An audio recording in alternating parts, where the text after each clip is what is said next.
بسم اللہ الرحمن الرحیم۔ السلام علیکم ناظرین۔ ایک چور ایک باغ میں گھس گیا اور ان کے پیڑ پر چڑھ کر اس نے شاخوں کو اس قدر ہلایا کہ بہت سے پھل نیچے آ پڑے۔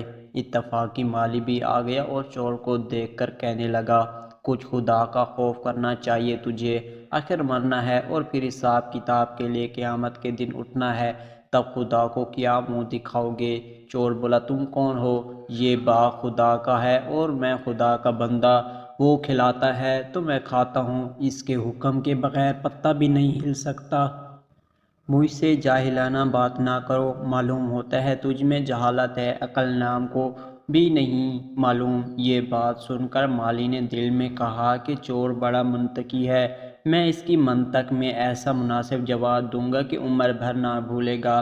مالی بولا، حضرت نیچے آئیں، ہم پر کرم فرمائیں، آپ کی صحبت غنیمت ہے، مدتوں بعد آپ جیسا بزرگ ملا ہے جس نے توحید کا نقطہ بند کر دیا ہے، پیر و مرشد تشریف لائیں اور ہمیں راہ نجات دکھائیں۔ چور نیچے اتر آیا، مالی نے وہیں پکڑ لیا اور آم کے درخت سے مضبوطی سے باندھ کر پہلے دو مکینوں سے اس کی توازن کی، جب وہ تھک گئے تو ایک لاٹھی لے کر اس کی خوب مرمت کی۔ جب مار نے چور کو ڈھیلا کر دیا تو فریاد کرنے لگا کہ ظالم، خدا سے ڈر، میں نے تیرا کیا نقصان کیا ہے، بے گناہ کو یوں بے دردی سے مار رہا ہے؟ مالی نے اس کا جواب دیا، حضرت اتنی جلدی اپنا دعویٰ بھول گیا کیا؟ اس لاٹھی کو خدا نے نہیں بنایا کیا؟ مارنے والا ہاتھ، مار کھانے والا جسم خدا نے نہیں بنایا؟